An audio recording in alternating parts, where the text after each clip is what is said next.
Selamünaleyküm kıymetli dostlar, Dost TV'nin kıymetli izleyicileri ve dinleyicileri. Yeni bir çocuk ve aile rehberi programına hoş geldiniz, sefalar getirdiniz. Umarım iyisinizdir, en azından sağlığınız, sıhhatiniz afiyettedir inşallah. Dünyada ve İslam aleminde bunca mesele varken nasıl iyi olalım hocam diyorsunuz, biliyorum, duyuyorum. Ben de bu noktada elimden geldiğince iyi olmaya çalışıyorum ama sebepler aleminde ve sorumluluklarımız dahilinde bazı konuları iyi bir şekilde elimizden geldiğince gerçekleştirmeye ve yapmaya büyük bir ihtiyaç var. İnşallah ardından diğer sorunlu konular da hallolur. Efendim bugün sizlerle çocuklarda tuvalet alışkanlığı konusunu konuşacağız. Biliyorsunuz erken çocukluk döneminde en önemli birkaç tane milli sorunumuz var. Bunlardan bir tanesi çocukların sütten kesilme süreçleri, bir tanesi tuvalet alışkanlığı, bir tanesi işte uykuya alışkanlığı ya da oda ayırma süreci. Böyle birkaç tane milli meseleler diyorum. Buralarda eğer sağlıklı bir şekilde süreci yönetebilirsek, sonraki okula alışma süreci veya daha ileri süreçlerde ise çocukla iletişim biraz daha kaliteli bir hal oluyor. Biz pedagojide bu döneme aynı zamanda güvenli ayrılma dönemi diyoruz. Bir bağlanma dönemi var. Geçmiş programlarda bu dönemi konuştuk. Bu dönemin iyi geçtiğini nasıl anlarız, iyi geçmediğini nasıl anlarız, nasıl telafi ederiz. Bugün ise bu ayrılma döneminin en önemli kilometre taşlarından birisi tuvalet alışkanlığını konuşacağız. Tuvalet alışkanlığı sürecini konuşurken elbette önemli birkaç tane başlık üzerinden gitmeye çalışacağım. Birazcık daha disiplinli konuşalım ve burada program sonunda bu süreçle alakalı artık kafamızda somut bir şeyler olsun istiyorum. Öncelikle bu alışkanlığa başlamadan önce nelerin bilinmesi gerekiyor? Biraz bunları konuşacağız. Sonra bu sürece hazır mıyız? Bu sürecin aşamaları neler? Özellikle bazı altın kurallar diyebileceğimiz önemli süreçleri var. Bunları konuşacağız. Tuvalet alışkanlığı sürecinde bazı ince ayrıntılar var. Bunlar bilinmezse olmaz. Tuvalet alışkanlığı sürecine nasıl başlayacağız ve bu süreçte biraz da babaya özel bazı söyleyeceğimiz hususlar olacak. Tuvalet alışkanlığına başlamadan önce bu bir eğitim veya bir terbiye değil. Bu bir alışkanlık. Çocuğun doğduğu andan itibaren kendi tuvaletini bezine veya kontrolsüz bir şekilde bırakmasını yeni bir alışkanlık sürecine geçiş gibi düşünmemiz gerekiyor. Dolayısıyla bir eğitim veya terbiye değil, zaten var olan bir alışkanlığı farklı bir noktaya, özellikle zaten onun da bu noktaya doğru bir hazır bulunuşlu olduğunu bileceğiz. Yani daha başlarken efendim yandık, bittik, nasıl olacak, nasıl bitecek korkusundan ziyade zaten yapısında bu var. Ben sadece yapısındaki bu süreci sağlıklı bir şekilde nasıl yönetirim, nasıl daha sağlıklı bir alışkanlık haline getiririm, buna yardımcı olacağım. Her çocuğun gelişim süreci farklı. Yani bu alışkanlığı biz matematikselleştirecek olursak eğer 18-20 aylıkken başlıyoruz, 36-40 aya kadar bir zaman içerisinde herhangi bir günde veya herhangi bir ayda bu sürece başlayabiliyoruz. Yani çocuğunuz 22 aylık olur, 32 aylık olur, 28 aylık olur, 20 aylık olur. Yani 24 aylık geç mi kaldım, 30 aylık geç mi kaldım veya efendim 40 aya doğru yaklaştık, aman Allah'ım işte telaş mı etmeliyim den önce bu sürecin herhangi bir döneminde aslında olabileceğini bilmemiz lazım. Yani illa 18 aylık oldu, 20 aylık oldu, hadi alıştırmamız lazım diye bir saplantılı veya bir sınırlandırma içerisine girmememiz lazım. Özellikle son 10 yılda ya da son yıllarda biliyoruz ki çocuk eğitim süreçlerinin zamanları esnek bırakılıyor artık. Yani biz eskiden 2 yaşında bunu yapmalı, 4 yaşında bu olmalı, 6 yaşında bu olmalı gibi daha köşeli kavramlar üzerinde konuşurken bugün biraz daha bu süreçleri esnek konuşmamız gerektiğini düşünüyoruz. Bir başka şey de çocuğun eğer ki bu süreçte sorun yaşarsa bu benim yetersizliğim veya bu benim kendimi suçlamam gereken bir durum olmadığını bilmem gerekiyor. Hemen süreci tamamladıktan sonra birazdan ayrıntılarına gireceğim. Süreci tamamladıktan sonra, elimden geleni yaptıktan sonra meselenin fizyolojik boyutu, biyolojik boyutu da var olabilir diye bir çocuk doktoru, bir üroloji ve o boşaltım sistemiyle alakalı danışmanlık alabileceğim ya da tedavi alabileceğim bir doktor yorumu ve daha sonrasında da psikolojik veya pedagojik yardım almam gerektiğini unutmamam lazım. Yani sen yetersiz veya işte bu konuda kendini suçlu hissetmene gerek yok. Bu sürecin aşamalarını elinden geleni yaptıktan sonra sorun yaşadığın kısmında farklı disiplinlerden de destek alabiliriz. Bunlar nedir? Yani %3, %5'lik kısmıdır aslında. İstisna bile diyebiliriz. Ama ne olur ne olmaz. Ola ki çocuklarımızda fiziksel, aileden gelen ırsi rahatsızlıklar da olabiliyor. O yüzden kendimizi bu noktada yetersiz hissetmemeliyiz. Şimdi tuvalet alışkanlığı sürecine hazır mıyız? Bu alışkanlıkta 4 tane altın kural var. Bu 4 tane altın kuralı öncelikle şöyle somutlaştırarak konuşmamız gerekiyor. Birinci kural, ben anne olarak hazır mıyım? Bu sürece ağırlıklı olarak annelerle başlayıp ya da çocuğa bakım veren yakında kimse, bir hanımefendi, bir bakıcı, onunla başlayıp götürdüğümüz için burada birinci adım, ben anne olarak hazır mıyım? İkincisi, çocuğum hazır mı? Ben hazır olabilirim.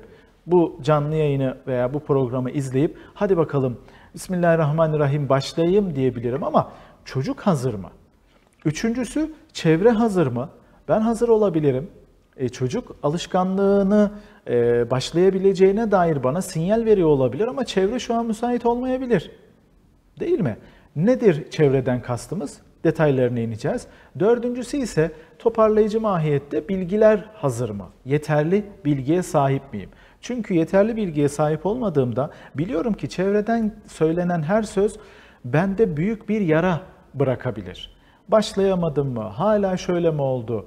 Bu ne ya, koca çocuk olmuş. Ay sen hemen niye başladın? Bir sürü şey söylenebiliyor. Maalesef insanımız da bu konuda meraklı. Çocuğu olmayana çocuğu olsun diye laf eden, çocuğu olduğunda çocuğunu nasıl terbiye edeceğine dair sormadan çok yorumda bulunan çevremizde maalesef duyarlı, duyarsız, bazen iyi niyetli de olabiliyor ama sonuçta herkes bir şeyler söyleyebiliyor. Dolayısıyla ben bilgi konusunda da kendimi geliştirmem gerekiyor. Şimdi birinci husus, anne hazır mı dedik. Tuvalet alışkanlığı süreci anne ile başlayıp devam edecek bir süreç ağırlıklı olarak ve çoğunlukla hala böyle. Ve bu süreçte mesela anne çalışıyorsa mümkün mertebe şöyle 1-2 hafta kadar izine ayrılabilse, birebir çocuğuyla ilgilenebilse çok iyi olur. İkincisi, anne bu süreçte kendisine bir kere güvenmeli. Genelde tuvalet alışkanlığı sürecinde sorun yaşayan annelerimizin, hanımefendilerin en büyük sorunu bu güvensizlikten kaynaklandığını görüyorum. Yani bir anda böyle sanki bir şey geliyor ve başlamalıyım diyor. Bir sorun yaşadığında da aman Allah'ım ben bunu beceremeyeceğim diye gün içerisinde çok dalgalı duygular içerisinde gidip gelebiliyor. O yüzden ben kendime güvenmem lazım. Önüne gelen bu sürece parmak sokabilir. Benim kendime güvenim o sürecin birisi bir yorum yaptığında veya bir şey söylediğinde ben kendime güvenimle bunu aşabilirim. Üçüncü bir husus, sakin, sabırlı olmam gerekiyor. Sakin, sabırlı olmam gerekiyor. Sakin olamayacağım bir ortamda, farklı bir konuda, sosyal bir konuda, iş hayatımda ya da ekonomik konuda veya sağlığımla alakalı bir problem yaşıyorsam birazcık ertelemem gerekiyor. Yani ben en üst sınırda şu gün, şu ay olmalı diyorsam onu da gerekirse erteleyebiliriz. Çünkü bizim için önemli olan sürece başlayacak kişinin sakinliği ve sabrı. Bu az önce sınırda ne dedik? 38-40 aya kadar dedik. 42 ayda da başlayabilirsin. 44 ayda da başlayabilirsin. Gerektiği zaman istisnai olarak tabii ki herkes böyle başlasın demiyorum. Bu süreçleri biraz daha esnetebiliriz. Çünkü bizim sakinliğimiz süreci kolaylaştıracak ve çabuklaştıracak. Bir başka şey, tuvalet alışkanlığı her insanın doğal yapısında var olan ve doğal yollarla öğrenilen bir alışkanlıktır. Çok agresif şeylere girmeye, öyle ödüle, cezaya, işte mükafata, yüksek tezahürata gerek yok. Ya da tuvalet içerisinde ekstra aktivitelere gerek yok. Çocuk tuvalet yaparken kitap okumaya, çocuk tuvalet yaparken etkinlik yapmaya gerek yok. Tuvaletini yapsın diye dakikalarca, saatlerce tuvalette oyun oynamaya gerek yok. Bu doğal bir süreç. Çocuğun tuvaleti geldiyse çocuk bu tuvalete yönelecektir. Sen istemesen de yönelecektir, istesen de yönelecektir. Sadece ben anne olarak sakin ve sabırlı bir şekilde onu gözlemlemem gerekiyor. Bu işin matematiği yok ki işte saat başı uyarayım, yarım saat başı hatırlatayım. Hayır. Biraz sonra başlarken ne yapıyoruz? Bunları izah ederken burada daha somut ifadelerde de bulunacağım. Bir diğer husus, çocuğa süreç esnasında sık sık az önce söylediğim gibi dakikayı, saati hatırlatmamak, tuvaletin geldi mi diye sormamak gerekiyor. Çocuk fizyolojik olarak vücudundaki gelişimi kendi zaten fark edip bana söylemesi lazım. Bana bağımlı olmaması lazım. İlk zamanlar hatırlamayabilir, senkron olamayabilir, tam yaparken geldi diyebilir. Gider, gelmemiştir, kalkar altına kaçırabilir. Bu senkronizasyon yani eşleşme problemleri normaldir. Bunu benim normal bir şekilde görmem için öncelikle sakin ve anlamlandırmam gerekiyor. Yoksa ben bu süreçte ister istemez ya çocuğa yükleneceğim ya da kendime yüklenmiş olacağım. Bir diğer husus, gelişigüzel bir adımla herhangi böyle aklıma gelen herhangi bir şeyi uygulayarak süreci götürmemem gerekiyor. Bu süreçte yine ara ara bazı vukuatlar yaşanabilir. Yani çocuk altına kaçırabilir, tamamen kaçırmasa da ıslatabilir. Bu ilk zamanlarda normal olduğunu bilmem ve kendimi bu noktada rahat hissetmem gerekiyor.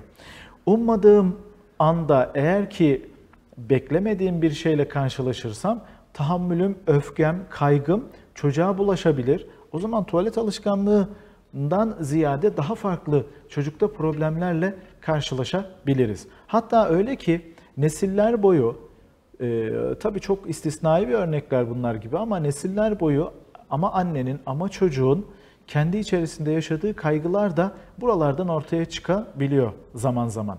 Ben bir tane danışmanlık sürecinde bir anneyle karşılaşmıştım. 4. çocuğuyla alakalı tuvalet alışkanlığı danışmanlığı almaya gelmişti. Süreç ilk çocukta başlamıştı. İlk çocuğun milletin gözünün önünde kendi ifadesiyle altına büyük tuvaletini yapmış olması, rezil olması, böyle kendini kaybedecek kadar kendini kötü hissetmesi ve sonrasında her doğan çocuğunda daha hamile olduğunu hisseder hissetmez tuvalet alışkanlığını ne yapacağım ben diye kendi kendine kaygılandırması ve onlarla da aynı şekilde sorunlar yaşamasına neden olduğunu aktarmıştı. 4. çocukta artık ben bu sorunu yaşamak istemiyorum diye aslında geldiği süreçte kendisiyle alakalı bireysel terapi alması gerekiyordu. Dolayısıyla bu benimle alakalı bir süreç olabilir. Özel, ekstrem, kendinizle alakalı, geçmişinizle alakalı, geçmişte tuvalet alışkanlığı sürecinizde yaşadıklarınızla alakalı durumları da ister istemez içinizde uyandırıyor olabilir.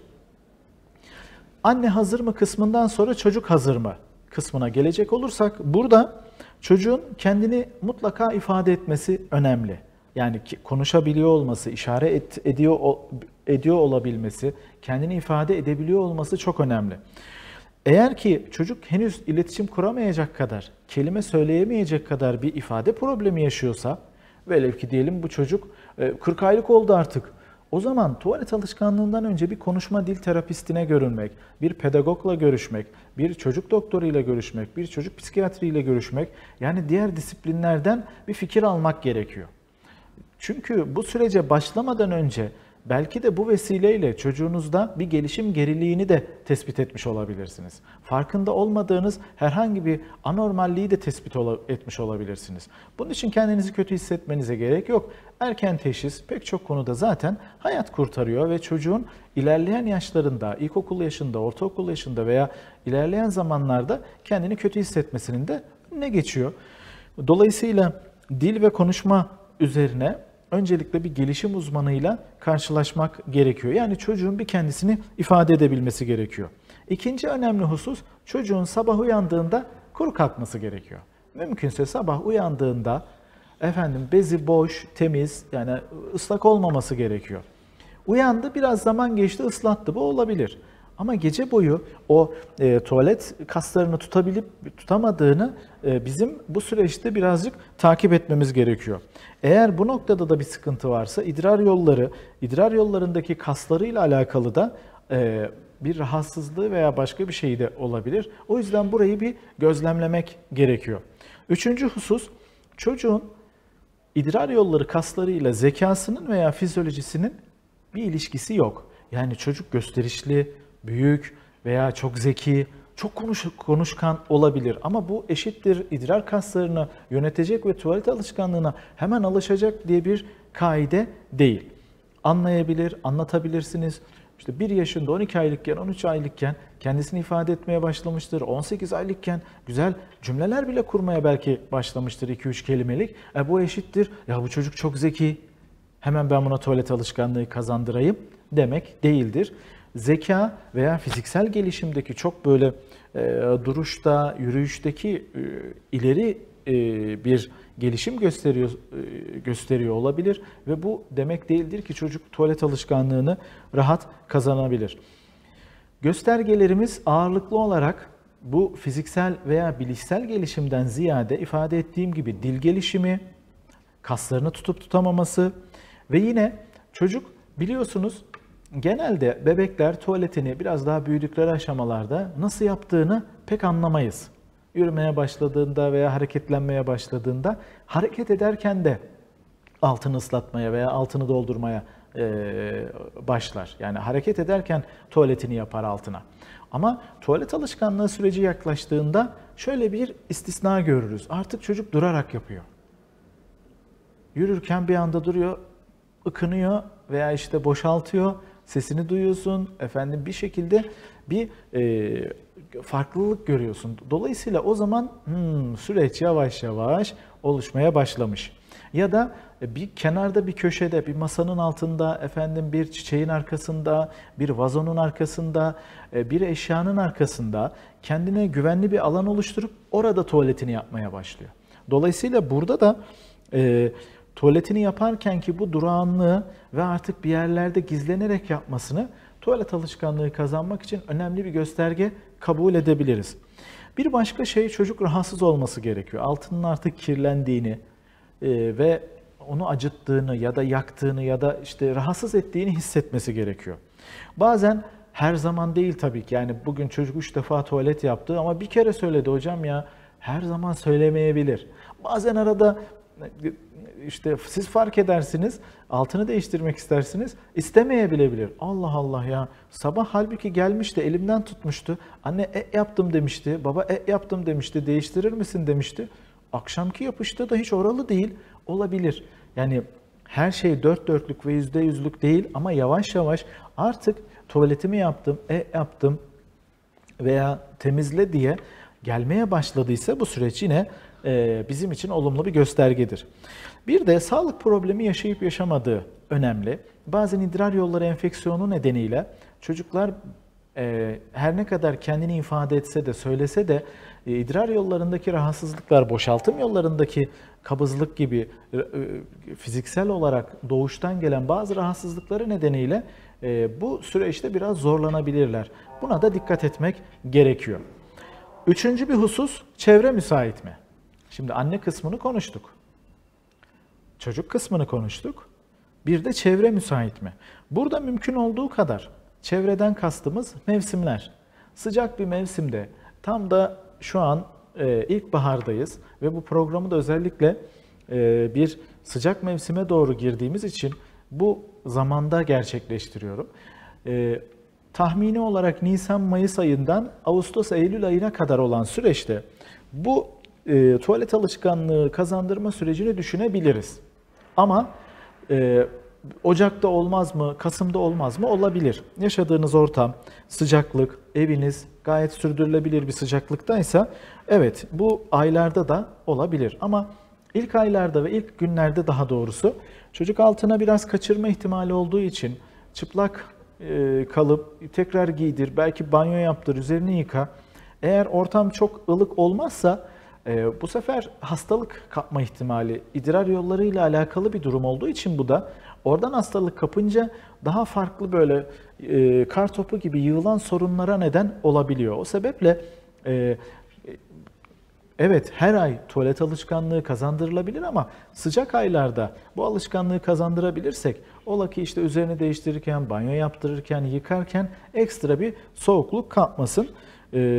Bu hassasiyet çevre faktörü açısından önemli. Bir başka şey, Çocuk çevreden, çocuk ve anne yine aynı şekilde çevreden olumlu ve olumsuz telkin almamalı ve bir süre mümkün mertebe akraba ilişkileri, arkadaş ilişkileri, çevre ilişkileri kısıtlanmalı.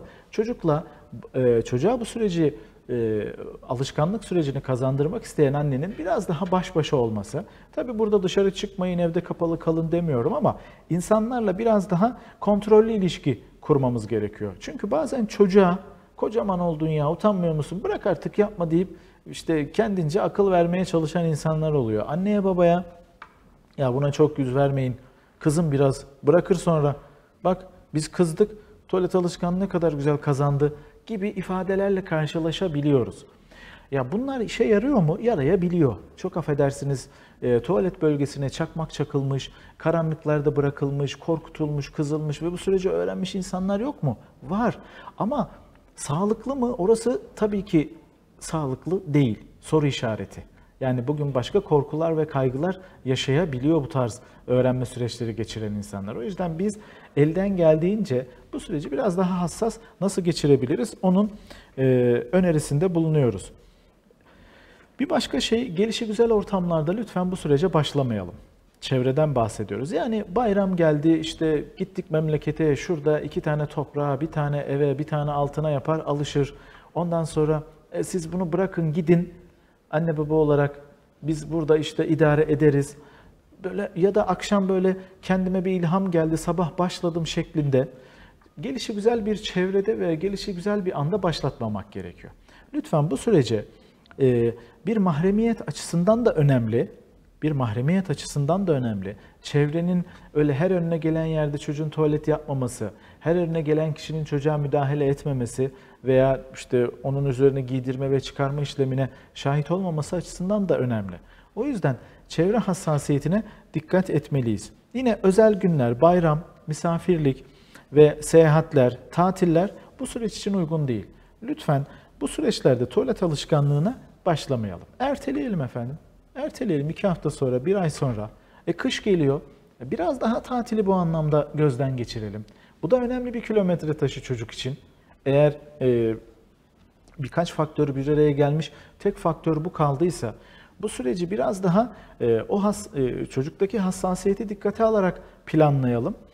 Ve dolayısıyla bu alışkanlık sürecini bir kaosa, bir travmatik boyuta getirmeyelim.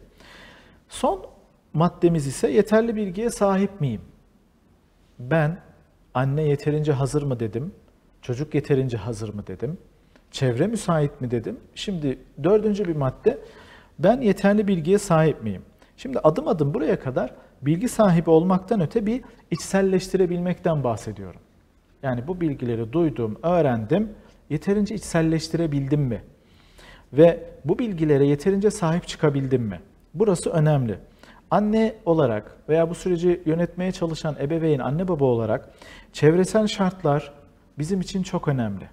Biz çok önemliyiz ve dikkat ederseniz hep şöyle toparlayacak olursak tek bir maddeye doğru çıkıyor. Sakin, sekine halindeki bir ortamda olmak önemli. Eğer ki ben sakinliği ve sekine halini ve o birebir mahremiyeti muhafaza edemeyeceksem bu süreçte anormal durumlarla karşılaşabilirim. Benim söylediklerimin tersini yapıp da bu süreci kazanamayan yok mu? Vardır elbette. Ama ben biraz daha mahremiyeti, biraz daha çocuğun duygusal hassasiyetini, biraz daha çevreye karşı duyarlılığını, sosyal sınırlarını ve mahremiyetini dikkat ederek bu işte bir başlangıç yapmamız gerektiğini ifade etmeye çalışıyorum.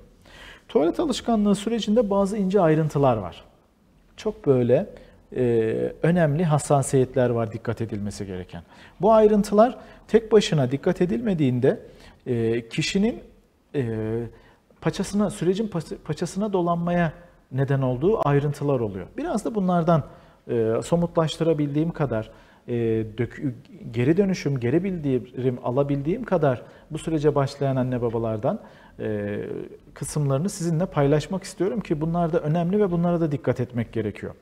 Bunlardan bir tanesi, bu sürecin başladığı zaman geri dönmeyi kafadan çıkarmak gerekiyor. Ne demek istiyorsun?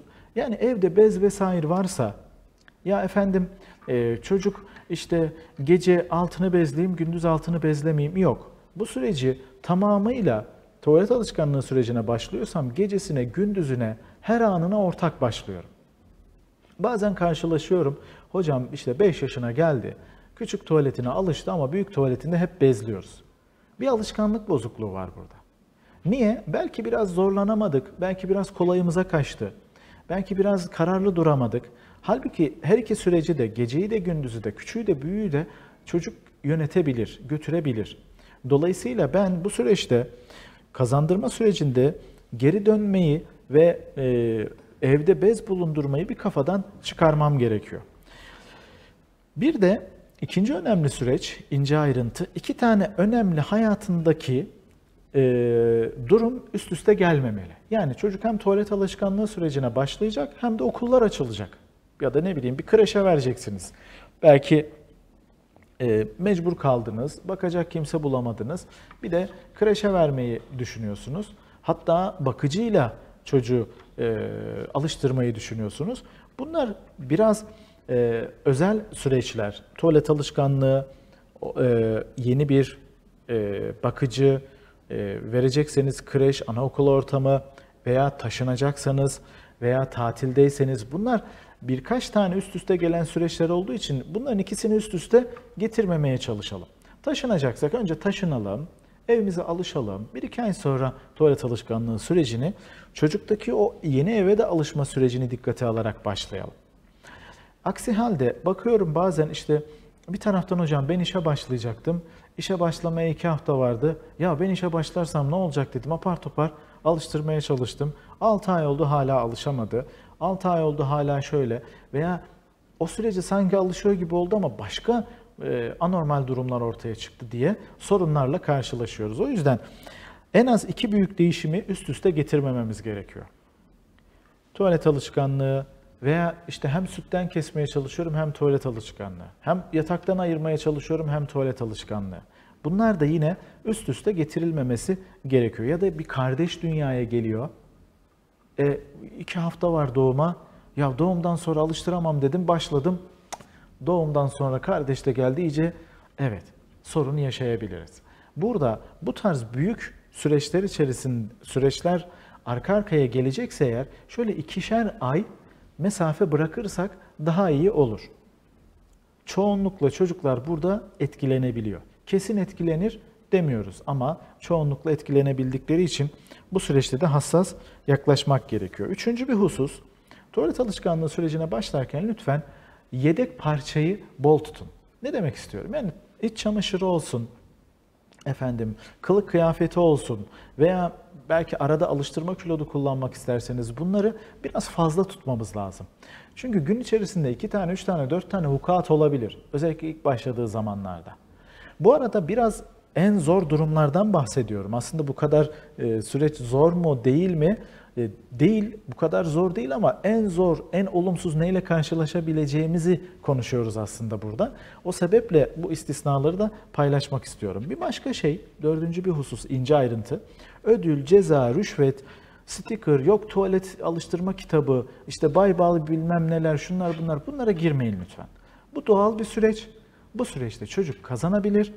Çünkü bunların da kendine göre getirdiği bazı sorunlar ortaya çıkıyor. Bu sefer ceza nedeniyle kaygı bulaşabiliyor.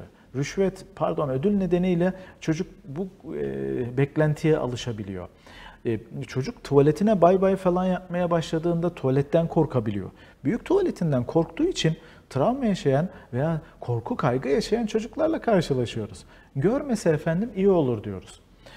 Bir başka şey, süreç lazımlıkla başlanabilirse daha iyi olur. Veya bir alafaranga yani klozetle başlanabilirse daha iyi olabilir. Alaturka dediğimiz yani çömelmeli bir tuvaletten ziyade oturmalı bir tuvaletle başlaması çocuk için kolay oluyor. Çünkü alaturka, çömelmeli tuvaletlerin biraz mesafeleri yetişkine göre ayarlanmış oluyor. Çocuğun ayağını ayırması, çömelmesi bazen ayağının kaymasına ve korkmasına neden oluyor. Ve siz eğer ki burada lazımlıkla başladıysanız özellikle bunu sadece banyo veya tuvalet hangi alan müsaitse orada kullanmanız gerekiyor. Ya işte yeter ki yapsın deyip de onu çıkarıp salona, oturma odasına, mutfağa taşımamanız gerekiyor. Yoksa bu alışkanlık bozukluğuna neden olabilir. Ya da tuvaletini yapsın da aman nereye yaparsa yapsın deyip banyodaki duşakabine sokup orada ayakta veya herhangi bir yerde ayakta tuvalete lütfen alıştırmayalım. Yani birkaç defa zaten ısrar ettiğimizde, yönlendirdiğimizde çocuk normal tuvalet alışkanlığı kazanabilir. Yoksa daha sonra çocuk ayakta yapma alışkanlığını terk etmekte çok zorlanıyor. İşte çok alakasız yerlerde yapma alışkanlığı geliştiriyor. Mahremiyete uygun olmayan bir tuvalet alışkanlığı kazanmış oluyor ve sizi daha çok zor duruma sokabiliyor. Siz bunu kolaylaştırmak istiyor olabilirsiniz ama aslında bu yöntemlerle daha da zorlaştırmış olabiliyorsunuz. Ayrıca bir başka husus, alıştırma sürecinde çocuk çıplak kesinlikle olmamalı. Ne olursa olsun üzerinde muhakkak bir iç çamaşırı olmalı. Yoksa böyle çıplak vaziyette evde dolaşıp da serbest bırakayım da tuvaletini rahat yapsın diyen bazı anne babalarla karşılaşıyorum. Bu da mahremiyet açısından sıkıntılı oluyor. Yine çocuk banyo yaparken banyodaki tuvaleti, klozeti işte bir merak ediyorsa, denemek istiyorsa deneyebilir efendim. Bu deneme esnasında ama kesinlikle banyo duşakabinine veya banyo yaptığı mekana, alana ayakta yine yapmamasına dikkat etmemiz lazım. 9. bir husus daha, çocuk tuvalet alışkanlığı esnasında altına kaçırabilir. O esnada seri ve hızlı bir şekilde, kızgın veya sinirli bir şekilde, sevecen de olabilir, tut yapma yapma diye zorlamamak lazım. Doğru olan evet tamam yapıyorsun, işini bitir, rahat et, sorun yok. Her şey yolunda, merak etme deyip sakince karşılamak gerekiyor. Ben bunu yaparsam çocuk bir daha merak etmeyin bu kadar kötü varlık değil çocuklar. Yani bu kazadan sonra ömür boyu, hayat boyu hep altına olduğu yerde istediği gibi yapmayacak. O da ondan rahatsız olacak. Bunu Peygamber Efendimiz sallallahu aleyhi ve sellem çocuklarıyla ilişkilerinde veya yetişkinlerle, bedevilerle ilişkilerinde de görüyoruz. Önce işini bitirsin diyor. Ondan sonra zaten toparlayıcı, yıkayıcı neyse orayı toparlıyorsunuz. Yanağına bir öpücük konduruyorsunuz. Hiç korkmayın. Alışır da bunu hep yapar mı demeyin.